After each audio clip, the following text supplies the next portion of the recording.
mañana de este lunes 23 de septiembre. Seguimos en la primera edición de Radio Análisis y continúa y corresponde, ¿no?, el momento del panel de conversación con dos grandes invitados a quienes pasamos a saludar inmediatamente. A la socióloga, magíster en estudios de género, Claudia Dides. Claudia, ¿cómo estás? Tanto tiempo, espero que bien. Muy bien, gracias. Que hayan tenido buenas fiestas. Y al otro Claudio, tocayo de Claudia Dides, Claudio Pérez, abogado, director también del CED, ¿no?, del Centro de Estudios del Desarrollo. Claudio Pérez, ¿cómo estás? Buenos días. Muy bien, buenos días, Montserrat. Un gusto estar de vuelta acá. Buenos días, Claudia. Igualmente. Hola, buenos días, Claudia. Bueno, comenzamos este panel post-18 con hartos temas que se han ido acumulando en esta pausa, ¿no?, de septiembre, y quería partir con un tema que ya está en desarrollo, que es la presentación de las acusaciones constitucionales contra varios ministros de la Corte Suprema. Esto, bueno, sabemos que se origina a partir del caso Vivanco, y luego se han ido sumando otros nombres como Jean-Pierre Matus, también como Sergio Muñoz, ¿no?, que son los principales aludidos. Está en duda qué va a pasar con Mario Carroza, ¿no? Había en RN ahí una diferencia que se va a zanjar probablemente en las próximas horas. Quiero partir preguntándoles qué les parece esta estrategia parlamentaria de presentar no una, sino que tres acusaciones constitucionales. ¿Cómo ven los méritos que tiene cada una de ellas? Y parto contigo, Claudio, en tu calidad de abogado. Esto también tiene una dimensión política que vamos a pasar a revisar también más adelante, pero en principio, ¿qué te parece esta ya confirmación de la presentación de estas acusaciones constitucionales? Pues mira, da cuenta de un clima complejo en torno a la confianza respecto al Poder Judicial. Yo creo que las acusaciones constitucionales que vamos a ver durante el transcurso del día y probablemente en los próximos días, porque tal como tú señalas, hay varias cosas ahí que se están conversando al interior de los partidos políticos. Tengamos presente que esto es una acusación constitucional que se inicia el proceso en la Cámara de Diputados. Ahora yo creo que hay que hacer varias distinciones entre cada una de las acusaciones constitucionales que se están señalando y que se van a presentar en las próximas horas. Lo de la ministra Vivanco, a mí, a la luz de lo que ha salido en la prensa y los trascendidos, me parecen de una gravedad bien importante por lo que significa, por la envergadura de las situaciones que están señaladas ahí, que se han ido dando a conocer. Respecto a las otras acusaciones, yo creo que hay que analizarlas bien en su mérito, lo que eso significa, los hechos en los periodos en los que habrían ocurrido los hechos que se señalan, y yo creo que da cuenta precisamente de esa desconfianza hacia el Poder Judicial, que me parece que es bastante grave hoy día, porque era de las instituciones en las que no habíamos tenido conocimiento de casos complejos de corrupción en los últimos años. Sí habían algunas cosas por ahí que se habían señalado, pero no eran grandes cosas complejas, y me parece que lo que ha salido a la luz en la última semana, y de nuevo yo quiero señalar la importancia de los medios de comunicación de nuevo. O sea, esto es a raíz del medio de comunicación CIPER, que hace una investigación bien responsable, bien seria, que va sacando a la luz una serie de cosas que probablemente de otra forma no sé si lo habríamos sabido de forma tan rápida. Sí, el tema, Claudia, que plantea Claudio respecto de la desconfianza de la justicia es bien relevante. Tú has recalcado hartas veces esto de que estamos en una crisis hace muchos años, política, institucional, y el tema de la justicia es otra cuestión que se suma a esta crisis, ¿no? ¿Cómo lo ves en ese sentido más sistémico?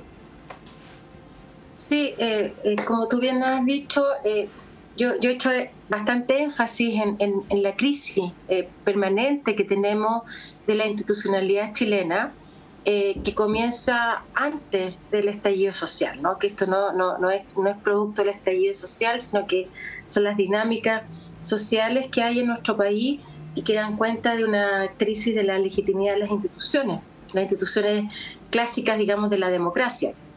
Entonces, la verdad es que si uno sigue el análisis histórico de los últimos, yo diría, 15 años en el país, no es sorpresivo, ¿no? Quiero decirlo así. No es sorpresivo en la medida que uno empieza a atar cabos, ¿no? De situaciones que son parte de una crisis, que son parte de la corrupción y además de prácticas, por supuesto, que incomodan y que prácticas que son rechazadas por la ciudadanía de diferentes maneras. Entonces, lo que estamos hoy día frente, claro, una nueva acusación constitucional o nuevas acusaciones constitucionales y como dice Claudio, cada una tendrá su mérito propio y por supuesto hay que ver todos los antecedentes, pero más allá de eso, a mí me llama la atención la falta de análisis que hay en el país respecto a la crisis significativa que tiene hoy día nuestra democracia, ¿no? Esto no es una cuestión que se vaya a resolver de un día para otro. Aquí lo que estamos viendo es que gran parte, digamos, porque uno puede decir todo, por supuesto, pero gran parte de las decisiones que se estaban tomando en términos políticos y de gobernanza se hicieron por un WhatsApp, ¿no? Por decirlo de una manera, digamos, más que nada como un énfasis que tenemos que hacer, ¿no? En cómo se hacen las cosas en Chile. Hace mucho tiempo atrás salió un informe del PNUD de cómo se hacían las cosas en el Estado, que tenía que ver con la administración del Estado en Chile, y también otro informe sobre el poder, ¿no? A propósito de las críticas que han habido al último informe, que a mi juicio han sido bastante poco, yo diría, contundente por parte de algunos personeros de la derecha. Y me parece que esto es una cuestión que se viene anunciando hace muchos años, ¿no? Cuando se hacen mal las cosas en el Estado, se hace mal la democracia. Y eso es lo que nos ha pasado con la justicia. Y yo creo que el hilo es tan largo, en este caso, que lo más probable es que nos encontremos con cosas, si es que llegamos a encontrar, si es que no hay un acuerdo previo como el que trató de hacer Chomalí, digamos, en el TDEUN, que claro, y si lleguemos a un acuerdo nacional, pero ojo con los acuerdos nacionales, porque yo creo que estamos todos de acuerdo en que es necesario enfrentar la corrupción, pero esto no significa ponerle tierra al problema que hay hoy día. Aquí pueden pasar dos cosas: o estos salen algunos trasquilados, como se dice, ¿no? Y los demás se van todos para su casa y siguen haciendo todo tipo de corrupciones, fechorías, etcétera. O realmente hay una noción de justicia que sea mucho más, yo diría, profunda, importante. Y eso merece reforma política. Política no lo digo en términos de lo que se ha estado hablando en el último tiempo, sino me refiero a política en el campo judicial, ¿no? Hay una desconfianza total, hay un abuso de poder, hay una élite, un grupo, ¿no?, que ha tomado decisiones que tienen que ver con la trascendencia y la vida de las personas que habitamos Chile, y eso me parece gravísimo, ¿no? Entonces creo que está en una situación grave del país, una situación crítica. No necesariamente significa que vaya a pasar algo hoy día, pero lo que pasa es que las crisis se van acumulando, los hechos, y pueden terminar en cualquier cosa que hemos visto en otros países. Sí, ahora, Claudio, desde el punto de vista político, se ha hecho harto énfasis desde el oficialismo sobre la figura de Andrés Chadwick, esta frase que se ha repetido harto en el Parlamento de que todos los caminos conducen a Andrés Chadwick, y desde su sector le han ido quitando paulatinamente el apoyo, ¿no? O sea, hoy día, por ejemplo, el senador Rodrigo Galilea, presidente también de RN, planteó que sería conveniente que Andrés Chadwick, y estoy citando, aclare bien las cosas en las que aparece mencionado, mientras más y mejor aclare, es mejor para él y para todos. Es algo que también se ha insistido desde su sector, que sería conveniente que él aclarara los vínculos con Hermosilla y todas estas menciones que ha tenido en los reportajes que hemos conocido de CIPER Chile. ¿Tú cómo ves la situación de Andrés Chadwick? Porque bueno, ya pasaron las fiestas patrias durante varias semanas y no ha mencionado ni una palabra, salvo una escueta declaración que en realidad no aclaraba mucho sobre el fondo del tema, ¿no? ¿Cómo ves ahí la situación de Andrés Chadwick y cómo esto podría salpicar también a su sector? Sí, mira, yo creo que efectivamente de retorno de las fiestas patrias se produce un clima muy distinto. Porque se vive un impulso nuevamente en todos estos temas. Ya lo hablábamos anteriormente, el tema de las acusaciones constitucionales, tenemos el despliegue completo de las campañas electorales que se vienen, de las elecciones que se vienen en un par de semanas más. Entonces eso genera un clima bien intenso en términos políticos, y a eso se agrega lo que tú señalas respecto del exministro Andrés Chadwick. Yo creo que es muy relevante que toda duda sea aclarada todo manto sospecha sea bien aclarado. A mí me parece que las revelaciones que han ido saliendo en la prensa y probablemente las que van a seguir saliendo, porque yo lo he dicho en varios otros programas acá, esta dinámica de que se van a ir filtrando conversaciones y van a ir apareciendo más personas vinculadas, yo tengo la impresión que se va a prolongar por bastante tiempo y le va a estar haciendo bastante daño a la política y a la confianza en las instituciones por bastante tiempo hacia adelante. Entonces, en esa línea, me parece que la derecha, y en este caso el exministro Andrés Chadwick, tiene que aclarar toda posible duda, toda posible vinculación que exista en hechos complejos como lo que se han ido conociendo respecto al caso Hermosilla, en pos de darle más calidad a este debate público, a esta discusión pública, porque todas las dudas que vayan existiendo, si no son aclaradas, van generando un manto de duda no solamente respecto de él, sino que de un sector y finalmente de la élite política. Entonces a mí me parece que todo eso tiene que aclararse. Ahora yo creo que el escenario puede ir siendo más complejo cada día hacia adelante, porque son muchas las cosas que se han ido saliendo y que han ido sabiendo y que van a ser y que requieren ser aclaradas rápidamente. ¿Tú ves, Claudia, que Andrés Chadwick puede efectivamente desmarcarse de Luis Hermosilla? Porque da la sensación que si hasta el momento no ha hecho ninguna aclaración es porque efectivamente no pretende hacerlo o no puede hacerlo. Sabemos que ellos no solamente eran muy amigos, íntimos, ¿no? Uña y mugre, como se dice en chileno, sino que también trabajaban juntos, trabajaban a la par desde hace mucho tiempo. Parece que es difícil esta separación de Andrés Chadwick con Luis Hermosilla, que él se desmarque, que diga yo no tuve nada que ver con esto. Quizás por ahí está la explicación de por qué no ha habido una declaración y que esto eventualmente, que es lo que decía Claudio, podría afectar electoralmente cuando estamos a... ¿cuánto? 3 semanas, ¿no? Menos de un mes de las... un poquito más de un mes de las elecciones municipales. ¿Cómo lo ves? Sí, lo que pasa es que a mí me parece tan cínico todo esto, ¿no? Porque finalmente están los hechos, están los WhatsApp, y entonces lo que falta es que lo llamen a declarar, porque bien, alguien puede decir, mire, yo mientras no me encuentre culpable, yo no tengo nada que ver. Entonces, pero lo llama a declarar el mismo Poder Judicial. Entonces, yo de verdad no estoy... creo que no se resuelve con que Chadwick salga en cámara, digamos, a decir estoy involucrado, no estoy involucrado, porque eso lo tendrá que ver el Poder Judicial. El punto está en que cuánta es la confianza que tenemos en el Poder Judicial. Y ahí la pregunta, ¿no?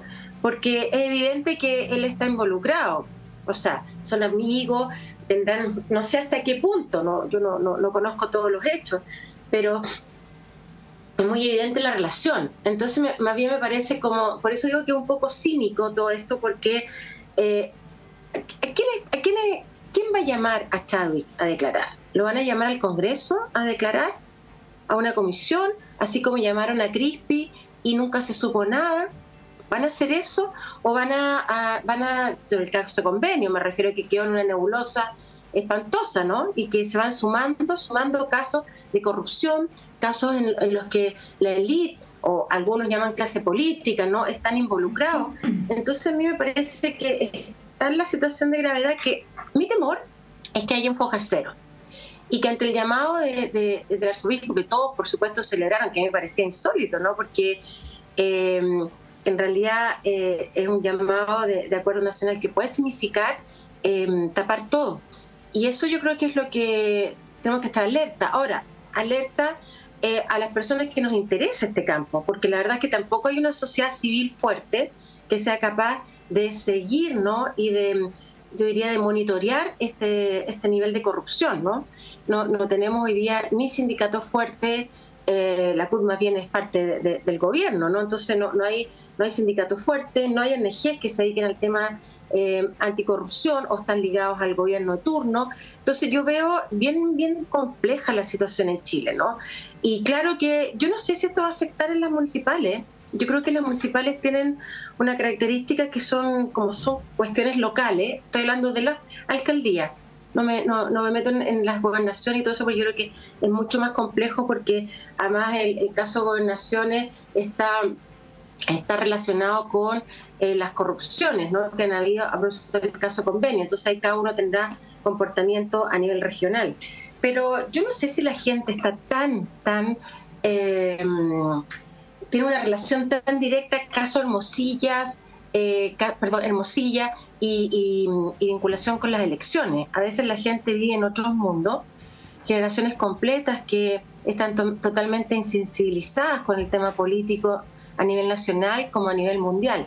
Entonces, creo que esto es una discusión de un grupo de Chile, no es de todo Chile, y me parece que se suma a las corrupciones que hay y que han habido en los últimos 15 años. Y yo mi temor es que, y ojalá, espero equivocarme, que exista fojos ceros por parte de la élite del poder, la élite dominante, empresariado, clase política, ¿no?, iglesia. Yo creo que ahí está el punto, ¿no? Cómo nos arreglamos todos, este grupo, ¿no?, de poder, para poder seguir tranquilamente en las elecciones que se avecinan en octubre y, por supuesto, las del próximo año. Entonces, me parece que podemos estar de nuevo en una crisis política que vaya aumentando la sensación, y no la sensación que no tenga, la sensación que sea solamente una cosa sensitiva, ¿no?, sino que en la acumulación de abuso de poder en Chile sigue manifestándose, y tuvimos una gran manifestación que es el estallido social. Pero eso también puede seguir manifestándose ahora en el tiempo, ¿no? Y yo temo que yo creo que hay una crisis muy grave en Chile, muy grave, y no se le está poniendo la atención que significa. Y además tampoco sé cómo pueden hacer las reformas con un parlamento que a mi juicio ha sido un parlamento poco proactivo, en el sentido de poder llegar a acuerdos políticos, que es lo que ellos tienen que hacer en el marco de lo que es la función legislativa, y que no han logrado sacar ninguna de las reformas adelante, ¿no?, las reformas que declaró este gobierno que iba a cumplir. Entonces, la situación es bien compleja. Sí. Que salga Chadwick días antes diciendo que soy culpable, no soy culpable, voy a ir a declarar, no voy a ir a declarar, no sé si va a influenciar en lo que ya la gente tiene decidido para votar en octubre. No va a mover la aguja necesariamente.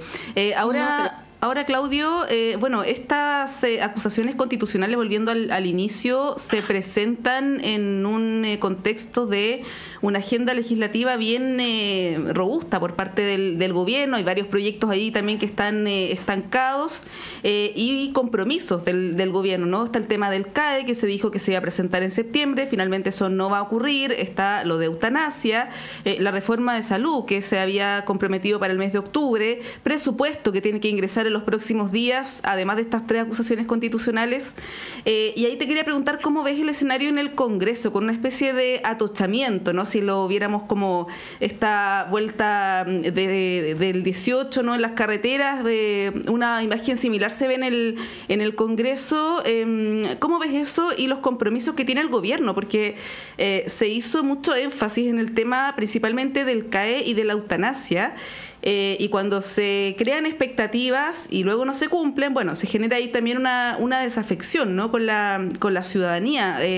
Esto también ha generado ciertas críticas por parte de algunos partidarios del gobierno. Yo escuchaba, por ejemplo, la diputada Emilia Schneider, que hacía un emplazamiento al gobierno a cumplir con el compromiso del CAE, pero la verdad es que los tiempos no dan, ¿no?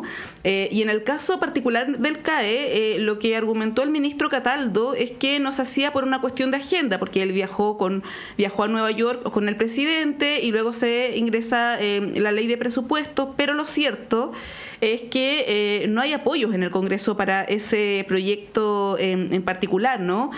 ¿Cómo ves ese escenario cuando se comprometen cosas que en el fondo no necesariamente se van a poder realizar? ¿Cómo lo ves?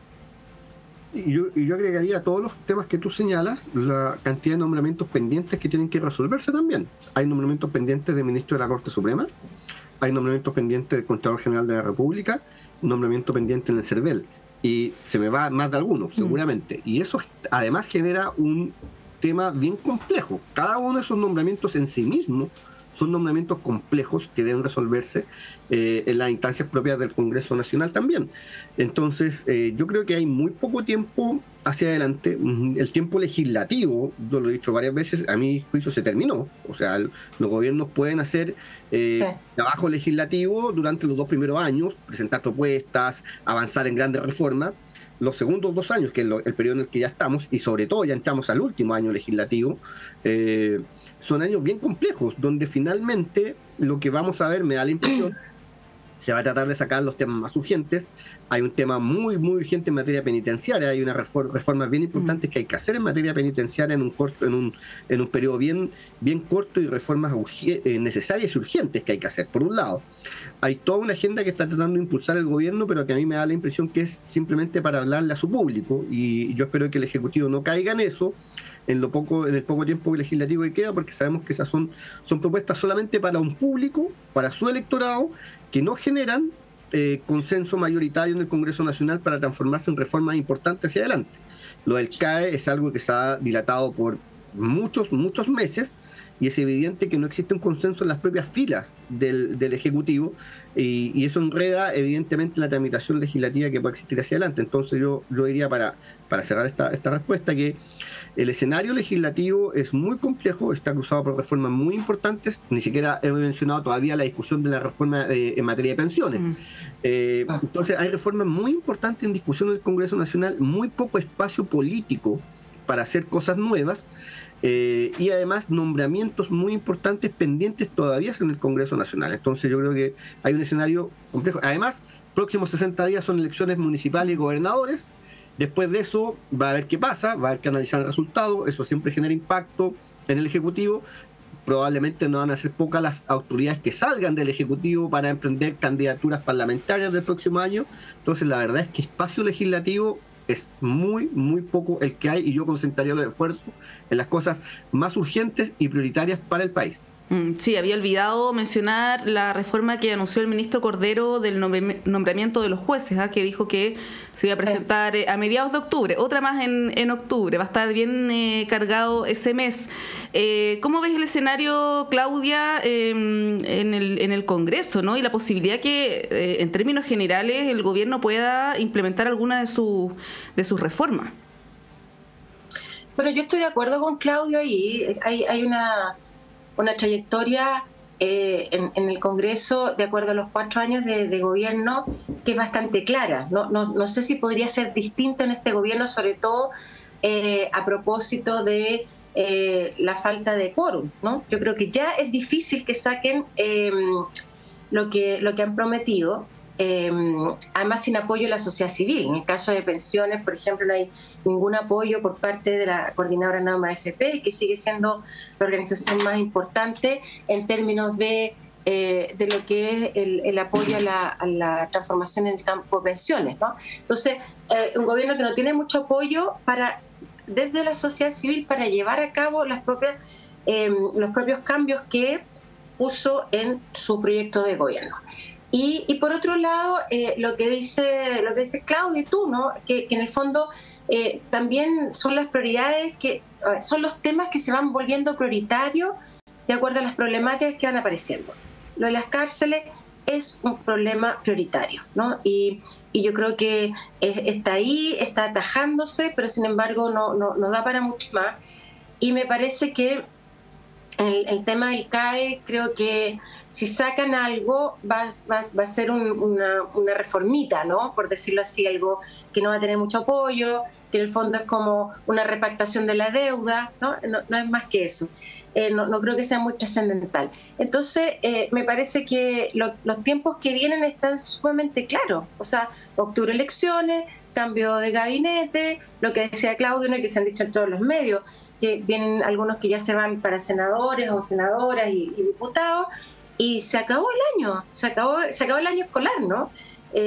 Entonces, me parece que, y a eso si tú le sumas el comportamiento que está teniendo Chile en materia internacional, que está muy, muy complejo, que los últimos sucesos en Medio Oriente nos ponen una situación en la cual América Latina va a tener que tener una posición frente a lo que está ocurriendo.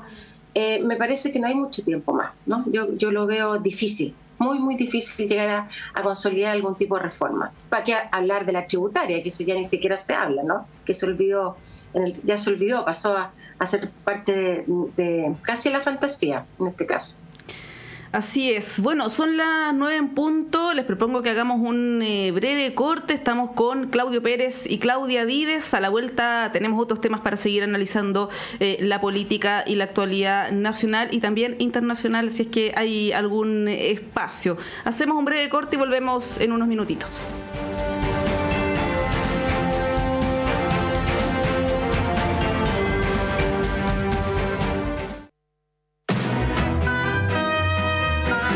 Papel a tus oídos, historias de tu puño y letra llegan cada sábado a las 19:30 horas a La Fábrica de Cuentos, aquí en Radio Universidad de Chile. Envía tu cuento, relato o historia inédita a lafabricadecuentos2024@gmail.com. Los seleccionados cobrarán vida en formato audiocuento. Escúchalos cada sábado a las 19:30 horas en el 102.5 FM. La Fábrica de Cuentos, historias escritas por ti, del papel a tus oídos. Este programa es financiado por el Fondo del Libro y la Lectura Convocatoria 2024.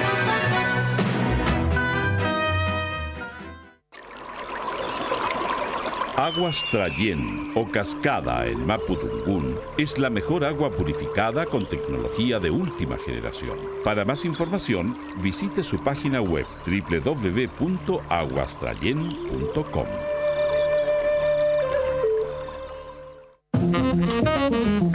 Hola, soy Miguel Veracifras y quiero invitarlos a escuchar Olo Jazz todos los lunes a las 20 horas por Radio Universidad de Chile. La cultura, el arte y sus comunidades. Un espacio para la discusión, improvisación y la escucha social. Olo Jazz, lunes, 20 horas.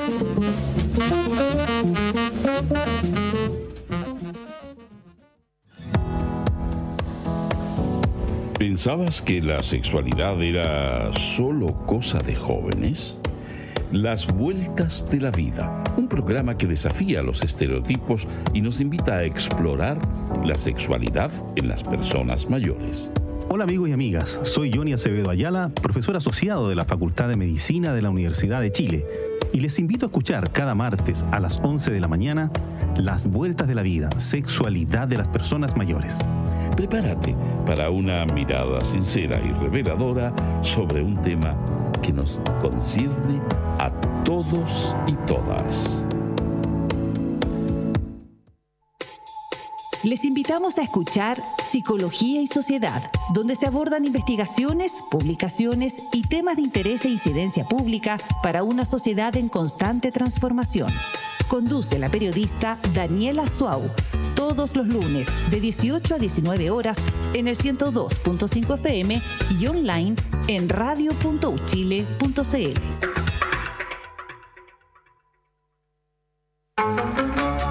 Radio Universidad de Chile le invita los lunes a las 21 horas a buscar en conjunto El Bello Cine. Una conversación musical para encontrar las buenas señales, para volver a creer en un país digno, para buscar un mejor destino, para buscar un bello cine. Un programa creado y conducido por Argos Geria. Bello Cine, lunes a las 21 horas en la radio que piensa. Estás escuchando Radio Universidad de Chile, la emisora insignia de la música chilena, reconocida como radio fundamental por la SCD 2024.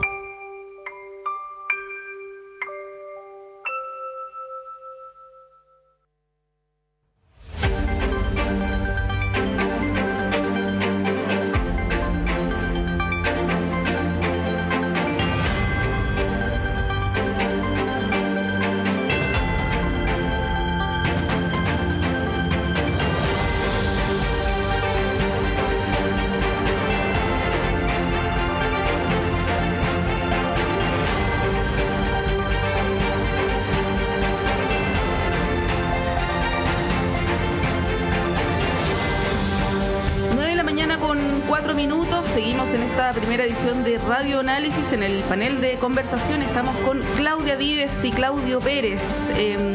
Les quería proponer el tema del general director de Carabineros, el general Yáñez, quien va a ser formalizado dentro de los próximos días, ¿no? El 1 de octubre, y se ha abierto un debate en el Congreso, principalmente a propósito de lo que hablábamos anteriormente, respecto de la pertinencia de su salida. Lo dijo el subsecretario Monsalve previo al 18, que el criterio se mantiene igual.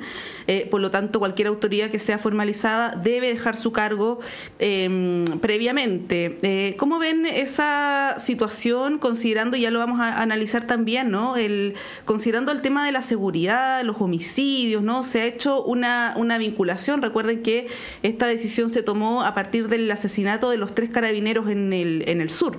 Se decidió postergar esta formalización, pero bueno, está aquí a la vuelta de la esquina, ¿no? La próxima semana, y siguiendo el criterio del gobierno, el general Yáñez debiera dejar su cargo. Claudio, ¿cómo ves tú este escenario? ¿Es el momento para que eso ocurra? De todas maneras, él igual termina su mandato en pocas semanas más. Yo creo que es un escenario bastante complejo para el Ejecutivo. El general Yáñez está pronto formalmente, según el periodo establecido, a dejar su cargo, pero evidentemente la formalización va a ocurrir antes, que es un par de semanas antes.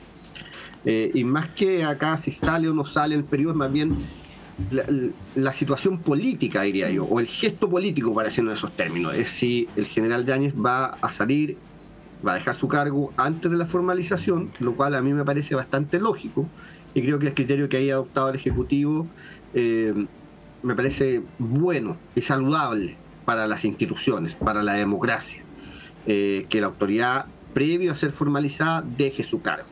Ahora, yo no tengo tan claro que esa voluntad exista por parte del general Yáñez. No ha dejado ver luces en ese sentido, por lo menos en sus declaraciones, y yo creo que si eso no ocurre, el Ejecutivo está en una situación bastante compleja, porque se trata de Carabineros de Chile, la institución que está a cargo del resguardo del orden público y la seguridad pública, en un contexto de seguridad pública muy complejo, muy complejo en los últimos meses, diría yo, pero finalmente aquí vamos a ver si el Ejecutivo es capaz de hacer respetar su voluntad respecto de esto.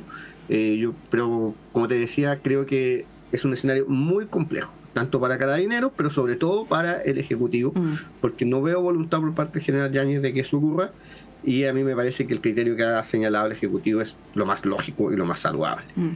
Claudia, ¿cómo observas tú la situación del general Yáñez y del gobierno, ¿no? En esta especie de encrucijada, aunque ya se ha planteado cuál es el criterio, pero efectivamente va a ser una decisión criticada, de todas maneras, sacar al general Yáñez en los próximos días? Sí, puede ser una decisión criticada, pero hay muchas cosas que se critican al gobierno y a cualquier gobierno. Yo creo que aquí el gobierno tiene que mantener su palabra. Creo que el general Yáñez tiene que salir, tiene que, si va a ser formalizado o el caso que venga, porque además hay una deuda de los derechos humanos en este país, de violación de los derechos humanos del gobierno de Sebastián Piñera, y que Yáñez tiene que hacerse cargo. Entonces yo creo que digan lo que digan. Aquí se supone que en lo que se está es justamente de poder cuidar lo poco y nada de justicia que nos quedan. Por lo tanto, tiene que salir del cargo, y habrán otros generales, habrán otras personas, no hay nadie imprescindible en la vida que podrá asumir todas las tareas que están desarrollando en materia de seguridad. Pero yo creo que hay que ser bastante clara, y tener dudas sobre ello es lo que mancha, ¿no?, nuevamente cualquier discusión. Las críticas se aguantan, no hay ningún problema, pero si no toman una decisión clara o se retractan de lo ya dicho, ahí sí que se van a meter nuevamente en un problema de falta de credibilidad respecto a las cosas que ellos mismos anuncian. Si tú ves, Claudio, espacio para que Yáñez no salga, o tú crees que es algo que evidentemente se tiene que dar en los próximos días, pensando también en alguna decisión que se pueda tomar a nivel de la Fiscalía, ¿no?, como ocurrió anteriormente, de postergar aún más esta formalización. ¿Tú ves que hay algún espacio para que no ocurra lo que debiera pasar, ¿no?, que la próxima semana salga el general Yáñez? Creo que es difícil porque yo no tengo antecedentes que puedan dar alguna luz, alguna señal de que la fecha de la formalización va a ser movida para diciembre, por ejemplo, y eso daría mucho margen y daría mucho aire al Ejecutivo. No tengo información de que eso pueda ocurrir. Ahora, puede ocurrir, por cierto, y tal vez a eso está apostando tanto el general Yáñez como el Ejecutivo. Ahora, si eso no ocurre, yo creo que el Ejecutivo tiene muy poco espacio para no hacer cumplir lo que ya ha señalado en reiteradas ocasiones respecto de cuál es su posición de esto. Y eso va a ser una situación bastante compleja para la institucionalidad y para el Ejecutivo. Y yo no me quiero imaginar cómo va a ser esos días o esas horas complejas previa a la formalización, si es que esa fecha no es movida, no es cambiada. Pero, disculpa, ¿pero por qué tendría que ser cambiada la fecha? Porque si nuevamente es cambiada la fecha, ahí lo que hay, la duda legítima que puede tener cualquier persona, es decir, bueno, cambian la fecha a propósito de qué, ¿no? De nuevo hay un hilo que se mueve para cambiar una fecha de una persona que debería ser obviamente formalizada de acuerdo a los hechos de violación de los derechos humanos. Entonces, a mí me parece que cambie la fecha nos manda de nuevo a la duda, bueno, ¿cuál es la conexión que hay con la Fiscalía, con los jueces de nuevo para cambiar fechas? Yo creo que lo peor que podría pasar hoy día es cambiar la fecha a un poder que está totalmente, yo diría, en el suelo, ¿no? O casi en el suelo. Podrían haber algunas cosas que por supuesto no se han caído todavía. Entonces me parece que cambie la fecha, yo creo que sería mucho más peligroso en términos de la democracia en Chile, que lo que estás planteando, Claudio. Digo, no, me parece que es más importante que el Poder Judicial mantenga las fechas. Bueno, significa que WhatsApp se está usando, ¿no? Creo que uno podría perfectamente preguntarse cuál es el WhatsApp que se está usando ahora, para que Yáñez sea formalizado en diciembre o en marzo del próximo año. Sí, bueno, está programada para el próximo 1 de octubre, que es el próximo martes, a las 9 de la mañana, la audiencia de formalización del general Yáñez. Por lo tanto, uno intuye que su salida debiera darse dentro de las próximas horas, ¿no? Si no esta semana, ya a principios de la próxima. Ahora, esto, Claudio, está conectado con la situación de seguridad, la crisis de seguridad, como se le ha denominado, y particularmente el tema de los homicidios, ¿no? Que generan mucho impacto a nivel de la ciudadanía. Estos últimos días, ¿no?, de festividades de 18 de septiembre hubo 32 homicidios, que es una cifra distinta a la de las personas que han fallecido por accidentes de tránsito, por exceso de velocidad, en fin. Estamos hablando solamente de homicidios, 32. La ministra Toá dijo hace algunos días que era una cifra que estaba en línea con lo que ha ocurrido otros fines de semana largos, ¿no? Y esto fue bien criticado. Se le acusó de tener una falta de sensibilidad, empatía, no recuerdo cuál fue la palabra que se utilizó durante el fin de semana por parte de la oposición, de querer normalizar los homicidios. Eso fue lo que se planteó, algo que fue descartado por el subsecretario Monsalve. ¿Cómo ves tú la situación particular de los homicidios, no de la seguridad en general? Porque ahí hay cifras que son disímiles, pero en el tema de los homicidios y sobre todo aquí en la región metropolitana ha sido una especie de talón de Aquiles para el gobierno, ¿no? Le ha costado poder exhibir cifras alentadoras en ese tema. ¿Cómo lo ves? Yo creo que efectivamente es un escenario complejo. Lo que está ocurriendo en materia de homicidios, en materia de seguridad pública, en materia de delincuencia en el país, es algo multicausal. Es algo que no se resuelve rápidamente, no se resuelve en pocos días, ni en pocas semanas, ni en pocos meses. Es un fenómeno muy complejo que tiene múltiples aristas, desde los temas carcelarios, de nuevo, desde el tema del crimen organizado, que se ha ido metiendo en distintas zonas, en distintos territorios de nuestro país, que genera una situación compleja donde, y además, otra cosa que diría yo, que el tipo de delito que se comete hoy día, del cual tomamos conocimiento, son delitos de mucha más connotación pública y mayor gravedad. Entonces, una cosa es mirar número de delitos, y otra cosa es mirar tipos de delitos en cuanto a la connotación que hoy día tienen esos delitos. Y yo creo que ahí es muy complejo el escenario. Cada fin de semana largo, cada fin de semana tenemos noticias de fallecimientos, de asesinatos, ajuste de cuentas, pero al final del día es la sensación por parte de la ciudadanía de que la delincuencia y los homicidios no se controlan. Ahora, de nuevo, yo creo que este es algo que requiere de la mayor unidad posible. Esto no es solo el Ejecutivo tiene herramientas bien importantes, por cierto, pero se requiere de la mayor unidad posible para poder enfrentar esto. Esto no es algo solamente responsabilidad de un sector político, sino que es un problema país que debe abordarse de esa manera y en su conjunto.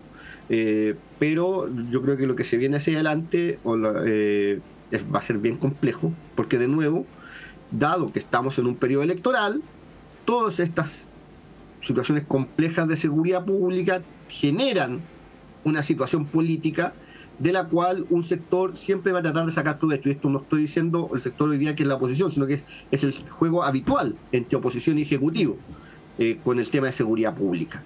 Y para la derecha este es un tema, un discurso más que lo han tomado durante muchos más años, y para la izquierda es un tema que es más reciente en su agenda pública o en su agenda política, y eso genera más complejidades todavía. Claudia Vides, ¿cómo es el tema? Y lo ligo también con lo que hablábamos respecto del general Yáñez, ¿no? Porque hay quienes señalan que descabezar a la institución más importante para combatir o por lo menos la delincuencia común, ¿no? No el crimen organizado como son los carabineros, no es una buena iniciativa, ¿no? Hacerlo en este momento. Ahora, bueno, ahí está la pregunta de cuándo es el momento, pero tú ves que el gobierno está teniendo un rol proactivo en este escenario de alza de los homicidios focalizados, digamos, en la región metropolitana, porque sabemos que en regiones han disminuido, y si encuentras algo de sentido a esto que se ha planteado de que no es el momento, ¿no? para sacar al general Yáñez también, a propósito de este escenario. A ver, este ha sido uno de los gobiernos que ha sacado más leyes que tienen que ver con temas de seguridad en los últimos 4 o 5 gobiernos. Yo creo que eso es un primer dato, que no es que no se esté haciendo nada, ¿no? Sino que más bien le tocó evidenciar, vivir lo que se venía gestando desde hace mucho tiempo. El crimen organizado no se instala de un día para otro. Entonces, yo creo que han tenido una respuesta, a mi juicio, incluso demasiado énfasis en el tema de seguridad, ¿no? Y creo que también los medios de comunicación, por supuesto no lo digo por la Red Universidad de Chile, han levantado el discurso, ¿no?, de un país inseguro, que hay que mirar con los datos, hay que ver qué tipo de percepciones hay, que han ido cambiando también las percepciones. Esto no es negar que no exista violencia, ¿no? Pero me parece que el tema de seguridad siempre ha sido una cuestión. Mira, hay 2 temas que han aparecido en las últimas elecciones en todos los campos: el tema de la seguridad y el aborto. Son 2 cuestiones que se repiten hace mucho tiempo. Entonces, lo más probable es que vuelvan a salir. Yo no creo que eso sea lo decisivo para las elecciones que vienen ahora. Todo el mundo dice mayor seguridad, y lo dice tanto la izquierda, el centro, la derecha, ¿no? Hay que decir que también en las coaliciones políticas del país, ¿no?, lo que fue la nueva mayoría, la concertación, lo que es ahora esta nueva coalición, donde participan partidos de centro y de izquierda, han tenido un discurso que han ido cambiando durante el tiempo en materia de seguridad. Lo segundo que yo quería decir es que este discurso de la seguridad a mí me llama mucho la atención, que no sean capaces de llevarlo también al tema del femicidio en Chile. Y a propósito de lo que dice la ministra Toá, cuando uno ve las estadísticas en Chile de los últimos 10 años, 10, 15 años más o menos, ¿no?, del femicidio en Chile, la curva no ha bajado ni ha subido. La curva, ¿ya? Eso quiere decir que no ha aumentado sustancialmente ni ha disminuido sustancialmente. A mi juicio, eso habla de las malas políticas que han tenido los gobiernos respecto a la prevención de la violencia contra las mujeres, en particular el femicidio. Sobre este punto, yo no veo a los partidos políticos, ni veo a los gobiernos, no, a los gobiernos un poco más, pero a los partidos políticos o a la clase política levantando la voz por los 52 femicidios que hay al año, ¿no?, que también hubo un intento de femicidio. Una persona roció a su no sé si es esposa, y a sus 2 hijas con gasolina este fin de semana. No veo esa fuerza, ¿no? La fuerza de la prevención de la violencia contra la mujer. ¿Por qué lo digo? Porque cuando yo creo que la ministra dice el dato que da ella, no es que tenga una insensibilidad frente al tema de los homicidios, sino que también hay que ver las estadísticas a nivel nacional en términos de los últimos 10 años. ¿Por qué? Porque las estadísticas se miran en términos de cambios relativos, de cambios sustanciales, en los últimos 10 años en cualquier dato estadístico del país. Entonces, de la manera que se está usando desde ayer, no sé qué día fue lo que lo dijo la ministra, si fue ayer, antes de ayer, no me acuerdo bien, es una manera política, es para traer a telejuicio la semana, la discusión, bueno, a ver, ¿de qué discutimos esta semana? Vámonos todas contra la ministra toda porque dijo esto. Me parece que eso es de la típica discusión política baja, ¿no? Yo creo que ella, sabiendo que es bastante estudiosa en ese sentido, entonces más bien yo veo por ahí su comentario. Yo me preocuparía de mirar cuáles son los datos de los últimos 10 años, cuáles son los datos en la violencia en todas sus expresiones, en ver qué tipo de violencia hubo este fin de semana, y claramente hay un aumento en Santiago, en la región metropolitana, de los homicidios, ¿no? Entonces, bueno, preguntarse ahí, porque todo lo que lleva a la luz es que son grupos organizados, el crimen organizado. Y de nuevo, bueno, hay que juntar las voluntades, sí, pero esto no es solamente problema de voluntades. Hay algo aquí, que es de lo que no se habla, que está tapando el crimen organizado. ¿Por qué no se puede buscar al crimen organizado? ¿Por qué no se pueden, cuando pienso en el tipo de crimen que tenemos hoy día en Chile, vinculado al narcotráfico, tenemos las experiencias lamentables de Colombia, ¿no? Como un país que ha vivido durante muchos años todo el tema del narcotráfico y lo difícil que ha sido desmontar el narcotráfico y el crimen organizado a propósito de la vinculación que tiene con el Estado, ¿no? En este caso con el Estado de Chile. Y es ahí donde hay que preguntarse qué es lo que está pasando. Porque yo no creo que la policía no tenga la voluntad de ubicar a estos grupos organizados, ni creo que los partidos políticos no tengan la voluntad de buscarlos y meterlos a la cárcel. Pero todo, cuando se dice que es muy complejo, que tiene muchas aristas, por supuesto que tiene aristas. No hay ningún hecho social que no tenga muchas aristas. Ese no es el punto. El punto es la voluntad política para poder llegar hasta donde haya que llegar. Es como lo del WhatsApp de Hermosilla, ¿no? Las no sé cuántas miles de páginas, que seguramente no todas han sido leídas. ¿Hasta dónde queremos llegar en conocer esas conversaciones? ¿Queremos llegar realmente hasta el fondo? ¿O viene un acuerdo nacional con el que pidió Chomalí, ¿no? Para vamos a bajar todo, vamos a tapar todo? Esa es la pregunta, ¿no? Yo creo que la pregunta es mucho más profunda. Sabemos cómo se caracterizan los hechos sociales y yo creo que aquí es más bien un tema de voluntad y no solamente de un presidente, ¿no? Sino que de una sociedad en su conjunto. Y ahí yo tengo mis dudas hasta dónde realmente hay voluntad política de llegar al crimen organizado. ¿Hasta dónde está el crimen organizado en el Estado? ¿Qué sabemos de esos tentáculos? No tenemos idea todavía. Sí, capaz que de los chats se sepa algo, no sabemos. Sí, la pregunta que surge también es cuál es la estrategia más eficiente para perseguir el crimen organizado, más allá de este provecho político que se saca de lado y lado habitualmente.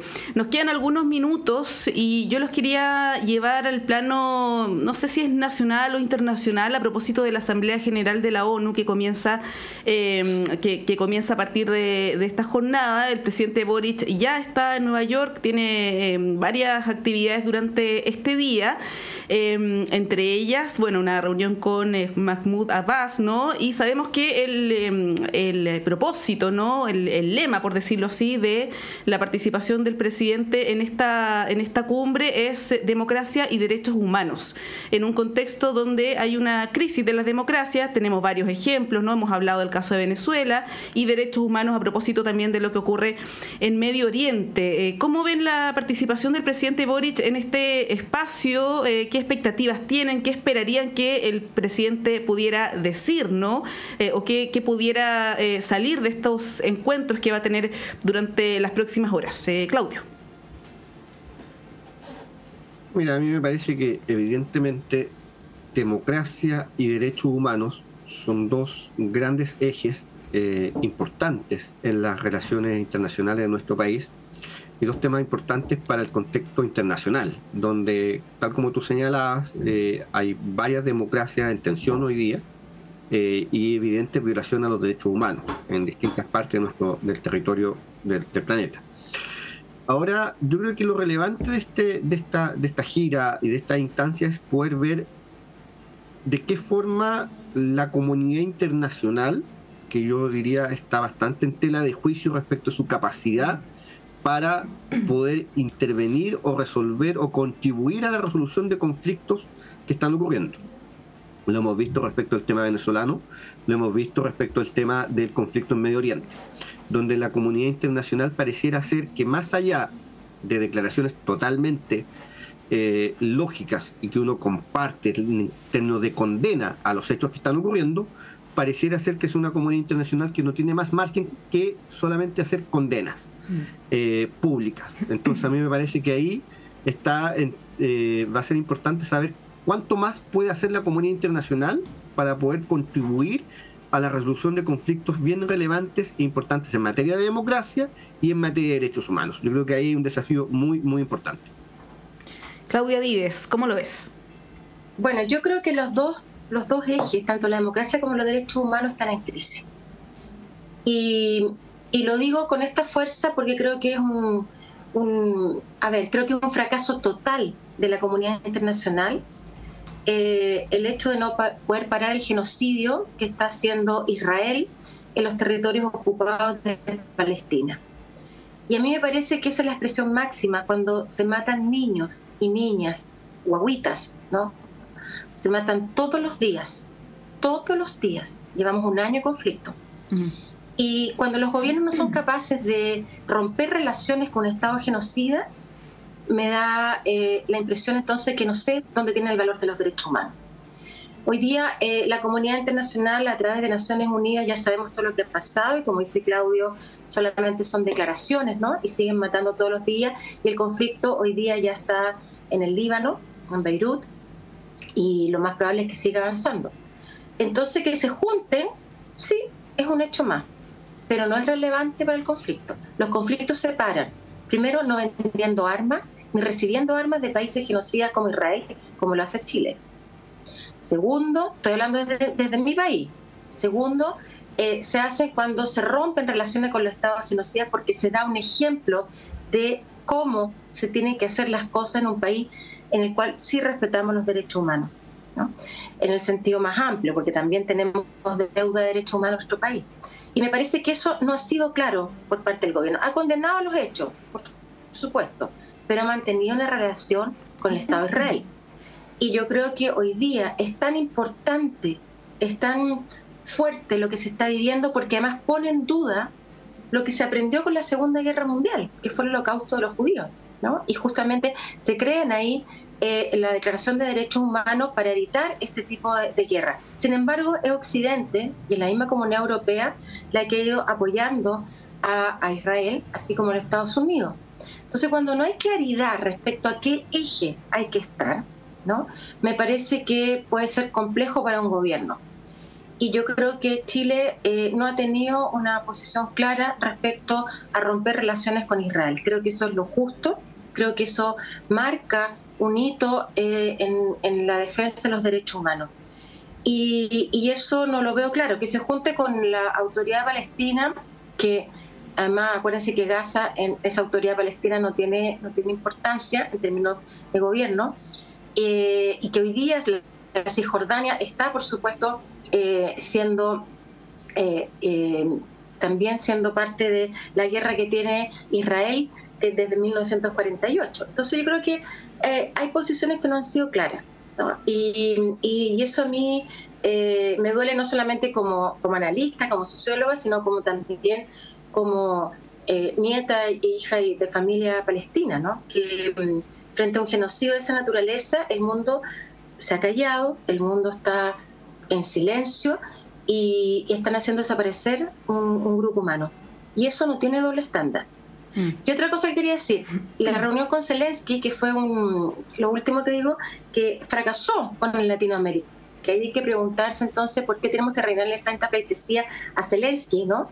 Que como lo ha hecho el gobierno, y la mayoría de los países latinoamericanos dijeron que no se van a juntar con él en Naciones Unidas. Entonces hay que mirar con mucho cuidado la política internacional, que ha sido muy distinta de los gobiernos anteriores a este gobierno.